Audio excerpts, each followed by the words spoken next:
Fala pessoal, professor Breno Moraes aqui, nossa segunda aula da série Força de Atrito e talvez uma das aulas mais importantes e que o Enem e os vestibulares mais cobram. Para onde aponta a força de atrito? Né? Tem aquele velho bordão, o atrito opõe-se ao movimento, né? O atrito é contra o movimento. Isso é um grande absurdo e eu vou tentar mais uma vez, de forma bastante intuitiva, lógica, né? Te explicar para que você entenda e não saia por aí apenas decorando informações. Eu quero que tu tenha ideia e consiga com essa ideia utilizar as coisas para fazer física de verdade, tá? Física é pensamento, não decorar palavras soltas por aí. Então, prof, começa aí, sem enrolação. Para onde aponta a força de atrito estático? Na aula anterior, a gente já fez as continhas, né? Equação para calcular o atrito, por aí vai. Então vamos lá. Vou pegar aqui o nosso little boy correndo, né? Então veja, a gente tem aqui os pés do little boy, tá? E a gente tem o solo, beleza. Lembra o que eu falei na primeira aula? As superfícies, por mais que você não veja, são rugosas. E são essas rugosidades, né? Essas vilosidades, eu acho que algum professor de física, de biologia vai ficar com raiva de mim. São essas vilosidades, né? Que dificultam com que uma coisa escorrega sobre outra. Olha só, apesar do little boy estar se movendo para a direita, né? O little boy ele se move para cá, tá? Mas o pé dele durante o contato fica em repouso, né? Então o pé fica em repouso, o corpo é projetado para frente. Então, no fato de você andar, o seu pé está em repouso sobre o solo, portanto, a gente tem um atrito estático em atuação, ok? Vou fazer o seguinte, vamos dar aquela olhada no zoom. Olha só, o tênis é amarelo, o solo é cinza, tá? O que eu tentei colocar aqui, logicamente, é uma representação para as rugosidades. Aquelas rugosidades que eu falei para vocês, né? Então veja as rugosidades do tênis, veja as rugosidades do solo. Gente, olha que legal. Quando o little boy quer andar, ele puxa o seu pé para trás. Você concorda? Eu costumo falar que quando você está andando, você dá coice para trás. Já viu uma pessoa de patins andando? Ela esquece que os pés dela estão com rodinhas, ela começa a dar coice para trás, tá? Então esse camarada ele vai dar um coice para trás. Vê se tu concorda comigo. Olha o que eu vou te falar aqui, ó. Tu concorda que quando esse camarada puxar o pé dele para trás para andar, apesar de o pé não escorregar, mas ele vai ser puxado para trás, né?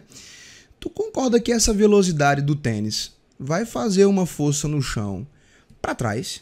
Ó, essa velocidade vai dar uma catucada no solo aqui para trás, ó. Vai dar um tom, caramba, vai lá, toma, ó, vai fazer uma força no solo aqui para trás. Quando o garotão puxar seu pé para trás, o tênis faz uma força no solo para trás. Então vou colocar aqui, ó, força T,S é a força que o tênis faz no solo. Logicamente você conhece a lei da ação e reação, a terceira lei de Newton, né? Então, se o tênis empurra o solo para trás, olha que legal, o solo empurra o tênis para frente. Então, se esse catombo fez uma força nesse catombo para trás, o catombo de baixo faz uma força no catombo de cima para onde? Para frente, né? Então, eu vou ter uma força de atrito no tênis bem para cá, ó, tá? Que a gente chama de força do solo no tênis, né? Gente, essa força que eu desenhei bem aqui, ó, e essa força são forças de atrito, só que uma atua no solo e a outra atua no tênis. Geralmente a questão pergunta qual a força que atua no tênis, no garoto que está andando. Então, essa força aqui, ó, ela atua para frente, na mesma direção do movimento. Olha que legal, que loucura. Então, prof, quando uma pessoa está andando, o atrito nos pés dela tem o mesmo sentido do movimento exatamente, tá? Espero que você tenha entendido. Se não entendeu, volta o vídeo para entender essa brincadeira da ação-reação. Quando o cara quer andar, ele puxa o tênis para trás, o tênis dá um catoco no solo para trás, o solo reage, dá um catoco no tênis para frente. Então, a gente pode colocar o seguinte, ó. A gente tem a força do pé no chão, até chama de tênis aqui, né? Mas vamos chamar de tênis e solo, enfim, pé e chão, tá? Então aqui é a força que o pé faz no chão para trás e a força que o chão faz no pé para frente, tá? Então veja aí, esse camarada ele se move para cá, ó. Então olha que legal, o atrito estático, nesse caso, ele é a favor do movimento do garoto. Beleza, gente? Tem mais uma ideia aqui, tá? Tem mais uma ideia, depois a gente sintetiza isso tudo. Vamos pegar aqui a caixinha da nossa primeira aula. Quem tá puxando essa caixinha? Little Boy. Little Boy tá puxando essa caixinha, beleza? A caixinha não escorrega. Estamos no mundo do atrito estático, beleza? Então tem uma força para cá, ó, apesar da caixa não se mover, tá? A caixa não se move. Então tem uma força para cá, legal? Como é que a gente imagina isso em termos de velocidade? Olha as velocidades da caixa, meio aqui em marrom, e olha as velocidades do solo aqui, meio em cinza, tá? Quando o Little Boy puxa essa caixa para a direita, tu concorda que a velocidade da caixa vai dar um tabefe na velocidade do solo para frente, né? Porque se a caixa está puxando para frente, ela vai dar uma lapada nessa velocidade bem aqui para frente, né? Então eu vou ter uma força bem aqui para frente. Olha que legal. Então isso aqui é a força que a caixa faz no solo, né? Força que a caixa faz no solo. Ó, essa velocidade da caixa aqui, a caixa não está sendo puxada para frente, então essa velocidade ela vem para frente, dá uma lapada, né, no solo para frente. Logicamente o solo reage, lei da ação e reação. Então se caixa faz força no solo para frente, solo faz força na caixa para trás. Então esse catombozinho aqui da caixa, ó, vai sofrer uma força de atrito para trás. Que legal, na verdade todas essas velocidades aqui vão sofrer forcinhas para trás, né? Eu peguei aqui uma como exemplo. Então é por isso que a força de atrito na caixa, ela tem esse sentido aqui, ó. Ela tem exatamente esse sentido. Essa aqui é a força de atrito. Prof, como é que a gente poderia generalizar isso aí? A gente poderia generalizar assim, ó. A força de atrito estático opõe-se à tendência de escorregamento. Essa é a palavra-chave desse assunto. Tendência é assim, ó, não acontece, mas se acontecesse, seria para lá. Essa é a ideia. Tendência é isso.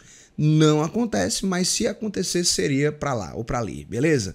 Então é o seguinte, ó, quando o camarada quer andar, ele dá um coice no chão para trás. O pé não escorrega, mas ele tem tendência em escorregar para trás. Então o atrito é contra essa tendência. Se a tendência é para trás, o atrito é para frente. Beleza?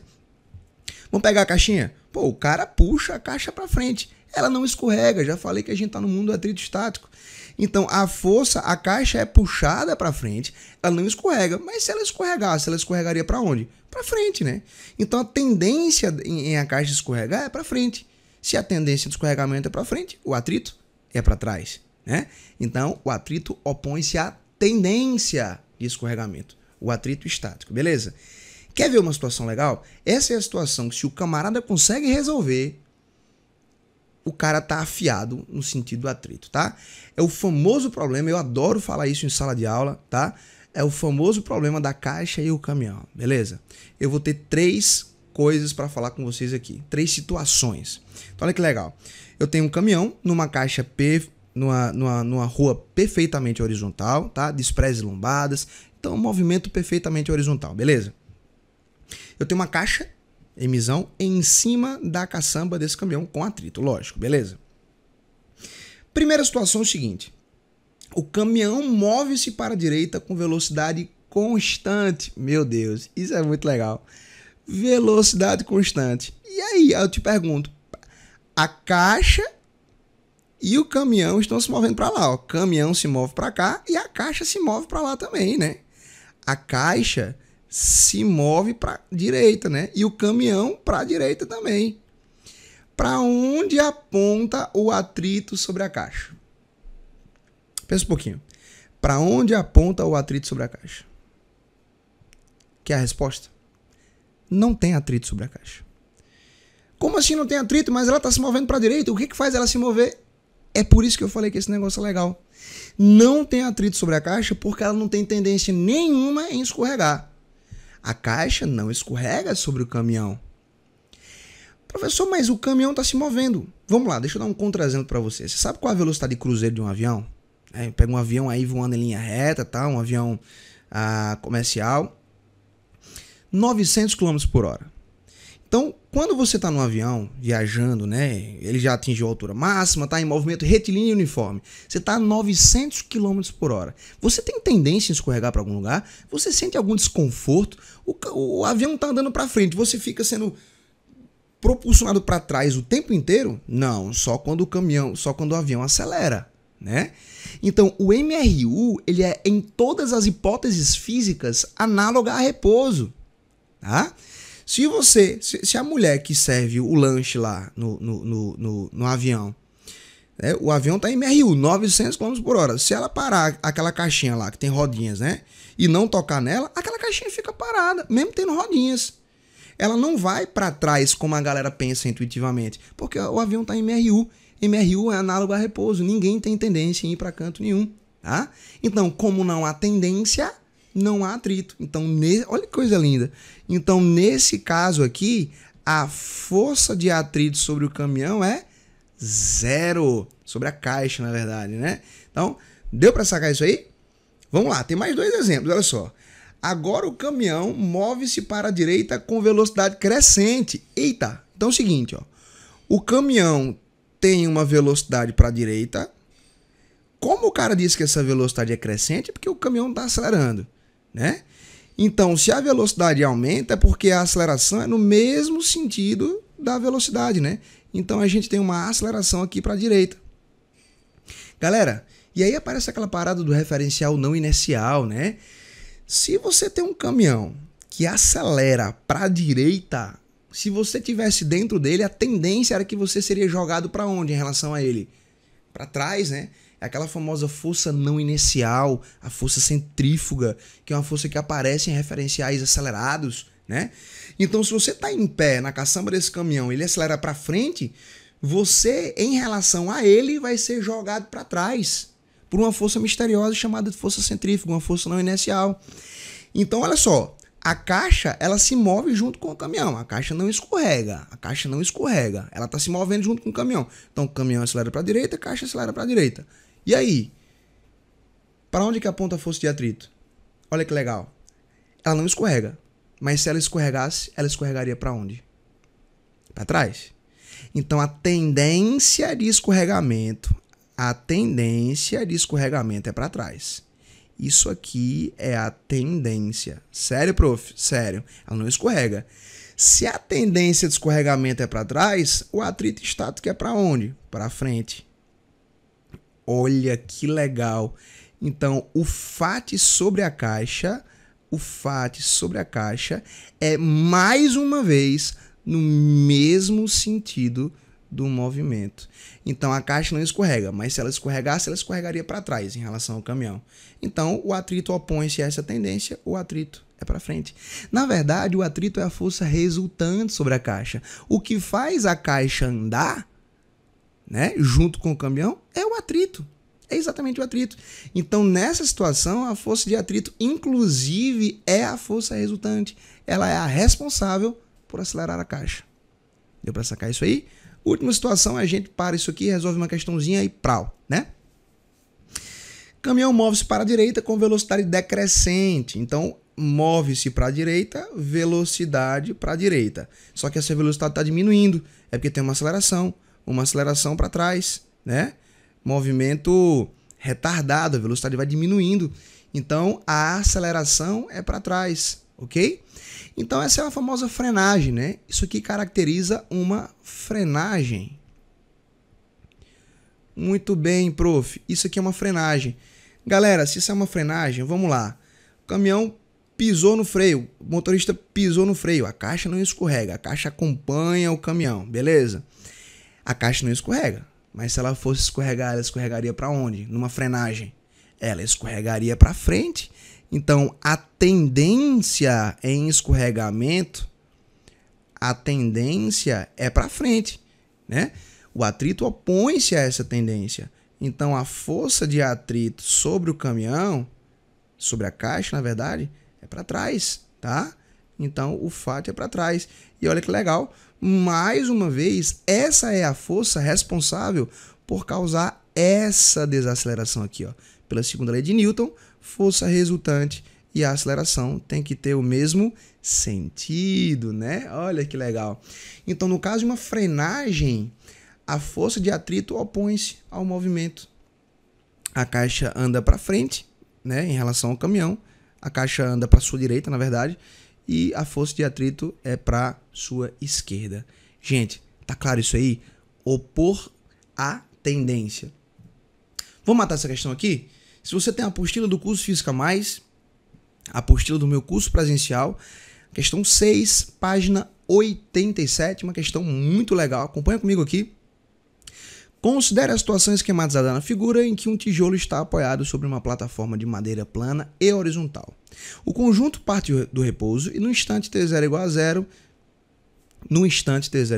e passa a escrever uma trajetória retilínea com velocidade e intensidade v, variável com o tempo, conforme o gráfico apresentado no local. A influência do A é desprezível. Então você tem um gráfico aqui, ó, velocidade aumenta, velocidade constante e velocidade diminui, tá? Admitindo que não há escorregamento do tijolo em relação à plataforma e adotando um referencial fixo no solo, aponte a alternativa que melhor representa as forças que agem no tijolo nos intervalos de 0 a T1, T1 a T2 e T2 a T3. Essa questão tem uma coisa difícil, que se um professor, alguma pessoa não abrir atualmente para isso, você vai viver no escuro para sempre, tá? Geralmente as questões, quando elas pedem forças que atuam no corpo, e ela não especifica se é força normal, força de atrito, você tem que fazer o seguinte, ó. A força normal sobre o bloco é uma força exercida pelo solo sobre o bloco. A força de atrito também é uma força exercida pelo solo sobre o bloco. Então você tem que achar a resultante entre a normal e o atrito. Tá? O atrito e a normal são ambas forças produzidas pelo solo sobre o corpo. Então, você vai ter que achar a resultante dessas duas forças. E o peso? O peso é a força gravitacional, é a Terra puxando o bloco para baixo. Tá legal? Então, eu vou colocar aqui, ó, de 0 a T1, beleza? Vou colocar o nosso bloquinho bem aqui, ó. Colocar o nosso bloquinho bem aqui, tá bom? Vou colocar de T1 a T2, T1 a T2, vou colocar o nosso bloquinho bem aqui. Vai lá, prof. E vou colocar de T2 até T3, tá? Então, do instante T2 ao instante T3, vou colocar o nosso bloquinho bem aqui, beleza? Quais são as forças que atuam no bloquinho? Vamos lá, gente. Peso você não erra nunca, né? Sempre, forever and ever, tem peso, porque essa caixinha está no campo gravitacional. Então, tem peso, sem estresse, sem estresse. Agora, o seguinte, tem normal? Tem normal. Normal, sempre perpendicular ao plano. Como a caixinha... Perdi meu lápis. Tá aqui. Como a caixinha está na horizontal, né? O movimento é na horizontal, perfeitamente horizontal. A normal é perpendicular ao solo, né? Então, normal, que é uma força produzida pelo carrinho sobre a caixa. Normal sempre para cima, né, prof? Sempre para cima. Para cima não, né? Sempre perpendicular ao solo, beleza? Nesse caso, sempre para cima. Então tá aqui a normal. Tem atrito? Vamos investigar. Eu vou colocar o atrito de verde também, porque também é uma força produzida pelo carrinho sobre a caixa, beleza? Galerinha, olha para cá. Velocidade está aumentando. Se a velocidade está aumentando, a caixinha está acelerando. A caixinha acelera para frente, né? Se ela acelera para frente, a tendência é que a caixinha escorregue para trás. Se a tendência é que ela escorregue para trás, o atrito é para frente. Igual ao que a gente falou anteriormente. Então, aqui está o FAT. Tá? De T1 até T2, veja que a velocidade permanece constante. Se a velocidade permanece constante, não há tendência em escorregamento. Velocidade constante é análogo a repouso, né? Então, não tem tendência em escorregar para canto nenhum. Beleza, gente? Então, a gente não tem aqui a força de atrito, nesse caso aqui, é igual a zero. Profim, nesse caso aqui, gente, de T2 até T3 a velocidade diminui. Se a velocidade diminui, é uma frenagem. Então, se essa caixinha está se movendo para a direita, mas ela está freando, a tendência é que ela escorregue para cá, né? Que ela estribuche sua cara no que está na frente, né? Se a tendência é para cá, o atrito opõe-se a essa tendência, igual que a gente falou nos slides anteriores. Então, o FAT, nesse caso, é para a esquerda. Professor, nas alternativas, cada caixinha só tem duas forças. É porque ele quer que você coloque a resultante entre FAT e normal, tá? Então, Cadê a resultante? Bem aqui, ó. A resultante entre fato e normal tá bem aqui, tá? Aqui a resultante é a própria normal e aqui a resultante entre fato e normal, né? Tá bem aqui, ó. Tá bem aqui. Gente, então qual alternativa que tem? Essa focinha para baixo, que é o peso, e essa focinha diagonal à direita aqui, ó, bem aqui. Aqui eu tenho peso e normal, bem aqui. E aqui na outra eu tenho peso para baixo e essa resultante bem na diagonal aqui, ó, que tá bem aqui na letra D, ok? Bom, a aula ficou um pouco longa porque foi cheia de exemplos, exercícios, coisa para o teu cotidiano. Procuro sempre massagear o teu cérebro com a intuição, tá? Que eu acho que é o mais importante para você aprender física. E é isso aí. Até as próximas aulas. Forte abraço e tchau, tchau.